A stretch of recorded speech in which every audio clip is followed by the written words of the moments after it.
1910, a rather unusual bill was brought before the United States Congress. It was known as the American Hippo Bill. At the time, the United States was struggling with a shortage in its meat supply, and someone proposed importing hippopotamuses from Africa and releasing them into the wetlands of the American South. Hippos reproduced quickly. They grew to an enormous size, and above all, they would devour the water hyacinths that were spreading rapidly and severely disrupting trade. The idea was that they could solve both the food shortage and an environmental crisis at the same time. So, when you consider the circumstances of that era, it actually sounded like a fairly reasonable idea. Today, of course, the entire proposal sounds absurd, but the plan was genuinely debated in Congress, and had circumstances unfolded just a little differently, it might actually have passed. And that is precisely where the film Hungry begins. What if humanity had released hippos into the American wetlands back then? And what if, for decades, no one had ever managed to bring them under control? The film begins with that very question. On television, hippos are usually portrayed as lovable creatures, large and clumsy, but charming, and never particularly frightening.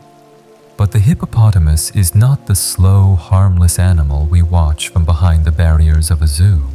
It will attack anything that enters its territory without hesitation. Over a short distance, it can run far faster than a human, and even crocodiles know better than to challenge one carelessly. Inside that enormous mouth are terrifying tusks, powerful enough to crush another living creature completely. What makes this film so compelling is that it is not merely a monster movie about a gigantic hippo hunting people. It is a story about a decision humanity once made to solve a problem. A decision that, with the passage of time, returns as something far more catastrophic. So perhaps the true monster in Hungry is not the hippopotamus at all. Perhaps it is the certainty of human beings who believed they could reshape nature however they pleased for the sake of immediate profit. And now, the starving creature born from that arrogance has endured through the decades, only to begin looking at humanity as prey. So, let us begin tonight's story and allow it to slowly seep into your sleep. The film opens on a crocodile gliding quietly through the wetlands. A red tracking device blinks against its body, a small detail that will become crucial later in the story. But before long, the enormous crocodile is suddenly attacked and dragged beneath the surface. As that horrific night slowly unfolds, a group of young women are enjoying themselves at a bar in a city far away. The dark-haired woman is Hannah, and the blonde is Sistine. Like most close friends, they talk about men, work, and their families, comforting one another, trading jokes, and washing away the stress of everyday life with tequila. As the night grows later and Sistine begins to feel the alcohol, her phone suddenly rings. It is already well past a reasonable hour, and the moment she sees who is calling, her expression changes. It is her boss. She answers the phone and immediately begins arguing, insisting that she handled the assignment properly. But as the conversation continues, her expression only grows darker. When Sistine returns, she finds Hannah talking to a man she has never seen before. As though she has been waiting for the perfect moment, Hannah introduces him to her.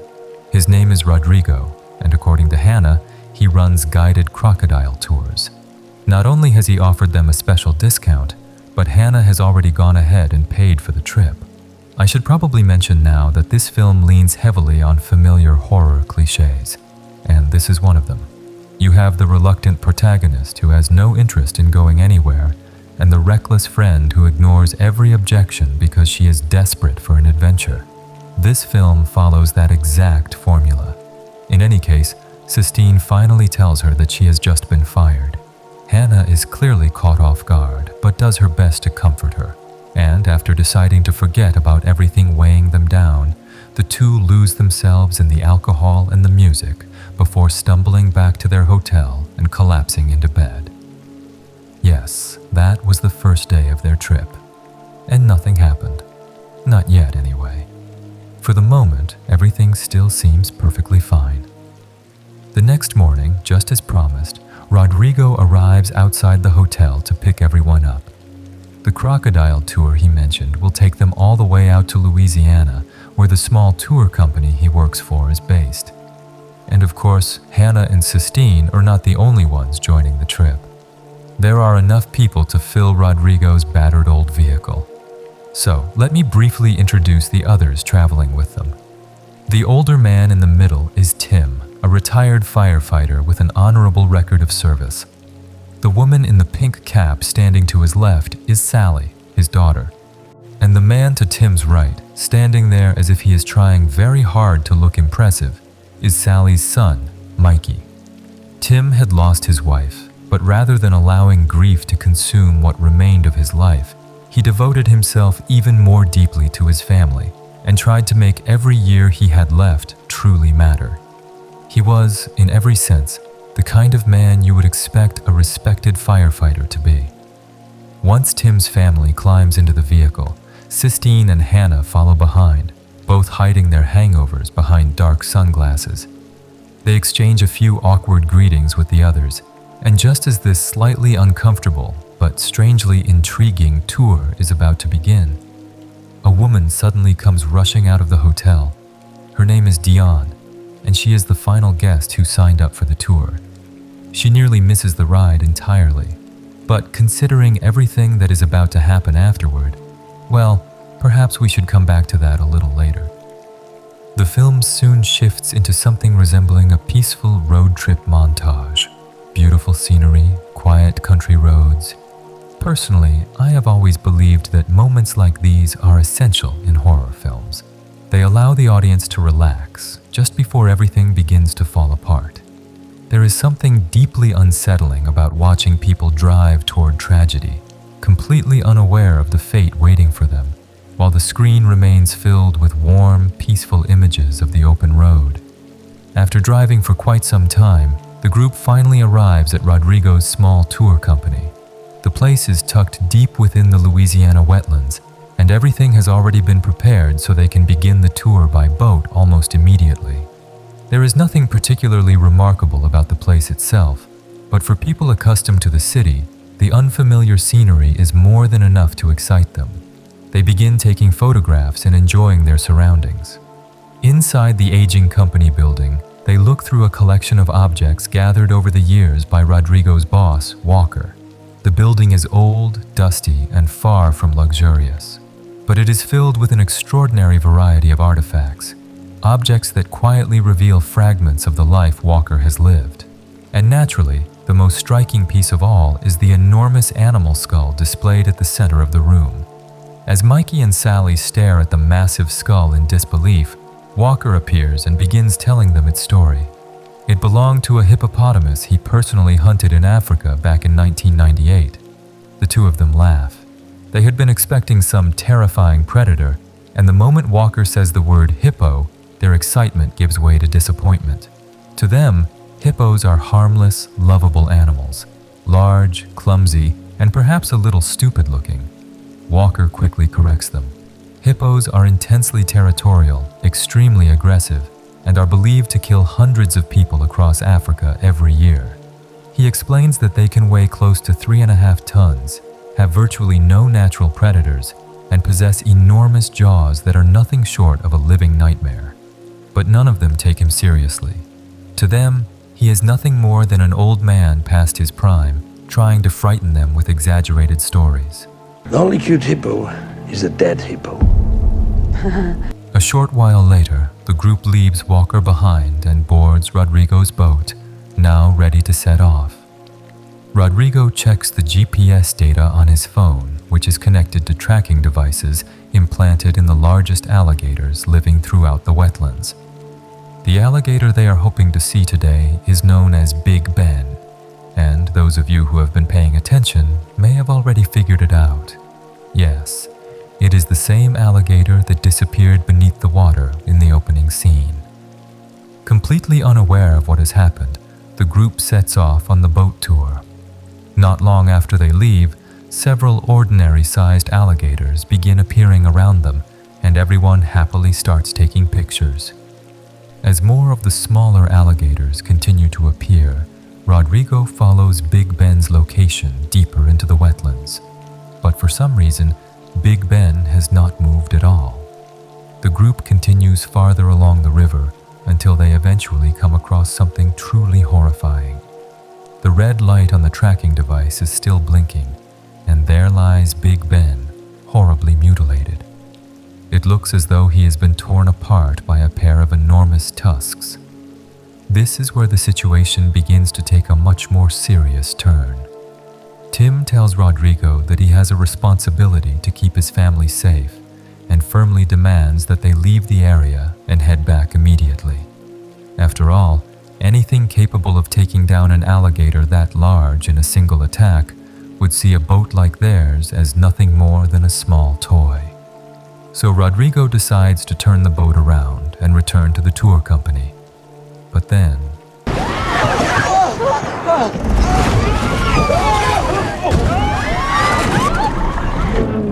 a violent impact strikes from beneath the boat, and in an instant, the entire vessel is overturned. Everyone is thrown into the water. All they can do is drag themselves onto the capsized boat or cling to the trees rising out of the surface. Something enormous is moving beneath them, watching them from below, and none of them has the courage to swim for the shore. What makes the situation even worse is that Rodrigo, the one person meant to guide them through all of this, has suffered a severe injury near his shoulder. When the others see how badly he is bleeding, they heat a blade over a flame and use it to cauterize the wound. It is a brutal, terrifying kind of emergency treatment, but somehow they manage to stop Rodrigo's bleeding. Some time passes, and Rodrigo eventually regains consciousness. Sally looks at his wound and begins to question what happened, because the teeth capable of leaving an injury like that would have to belong to something far larger than an alligator. Mikey says he saw it too, a massive gray body moving through the water. The group begins to reassess their situation. The boat is overturned, the radio has been submerged and no longer works, and their phones cannot pick up a signal. But there is still GPS equipment on the boat. It is located near the driver's seat of the overturned vessel, but none of them can tell whether it is still functioning. Rodrigo says all they can do now is hope that once business hours are over, someone back at the company will realize they never returned. And so, as they cling desperately to the boat and the trees, trying to make sense of what to do next, they see something approaching from the distance. A massive hippopotamus is swimming toward them. Sally tries to climb higher into the tree to get away from it, but overcome with fear, her body gives out, and she slips straight into the water. Sistine sees what happens and throws herself forward without hesitation, managing to pull Sally out of the water. But the enormous hippo has already identified its prey. It charges through the water and slams directly into the large tree where Hannah is clinging for safety. The impact knocks Hannah into the water. At that point, all that seems to remain for her is to be torn apart by the hippo. Watching this unfold, Tim turns to his daughter Sally and tells her that he has to save Hannah. He truly was an honorable man. In this moment, Sally tearfully tries to stop him, but the light in Tim's eyes seems to prove that even after retirement, he is still the same righteous and admirable man he always was. Perhaps Sally understands it too, that the moment Tim says he is going to save Hannah will also be the last thing he ever says. And just like that, Tim vanishes into the water. Thanks to the time he buys for them, Hannah is able to grab Sistine's hand and climb onto a nearby tree. But in this moment, the film becomes more realistic than expected. It shows, with painful clarity, just how dangerous it can be to act without a plan in a life-or-death situation. Sistine screams as she watches Hannah disappear right before her eyes. Only then do they truly understand. None of this is a joke. The creature has no intention of letting the intruders in its territory leave alive. Deep within this untouched wilderness, They are no longer feeling fear as people of the modern world. They are feeling something far more animal, something more primal. The fear of standing beneath another creature in the food chain. The fear of knowing that a predator is circling nearby, waiting for the right moment to strike. For people who have spent their lives inside civilization, that kind of terror is almost impossible to comprehend. As evening falls and Rodrigo still has not returned, Walker finally prepares what little he can, sends the rest of his staff home, and heads out alone on a boat to search the surrounding waters. He moves slowly along the darkening river, calling Rodrigo's name as he looks for them. Meanwhile, the survivors remain stranded and begin searching for another way out. Their plan is to use the fuel canisters prepared for the boat to briefly set fire to the surface around them. Then, while the flames hold the creature back, one of them will enter the water and check whether the GPS device is still working. They manage to ignite the fuel around the boat. Then comes the question of who will go into the water. Rodrigo is too badly injured to move. Dion repeatedly insists that she is absolutely not going in, revealing just how self-serving she really is. And as the others hesitate, paralyzed by fear, Sistine volunteers. She slips into the water and goes to check the GPS device herself. Fortunately, she confirms that the GPS is still functioning. Their plan is to use the fuel canisters prepared for the boat, and at that very moment, Walker, who has been searching for them, finally finds the group. For the first time in hours, the survivors feel a fragile sense of relief. They have been found. Now, all they have to do is board Walker's boat. Sally and Sistine tend to the injured Rodrigo first. They help him onto Walker's boat, and one by one, the remaining survivors begin climbing aboard. And this is where Dion's sabotage truly begins. After spending the entire day complaining, the moment she makes it safely onto the boat, she starts making a scene. She says her shoes are missing. She says she is going to sue the company. It is a completely unnecessary argument. Worse, she grabs the wounded Rodrigo and shakes him violently, blaming him for everything. As the others try to stop her, Dion shoves Sally's son, Mikey, and Mikey falls into the water. And your company skimps on safety. I'm not taking the blame for this. What are you doing now? The others rush to save him, but behind him, illuminated by the light, they see the horrifying face of the enormous hippo already watching them from the darkness. And in the next instant, Mikey vanishes beneath the water. Sally completely breaks. She has lost her father, and now she has lost her only son. Most people in that situation would never have let Dion walk away untouched, but Sally does not retaliate. Walker knows the creature can destroy the boat with ease, so he orders everyone back up into the trees. Walker's tranquilizer gun holds only 2 rounds, and if he wants to bring down a hippo of that size, both shots have to land.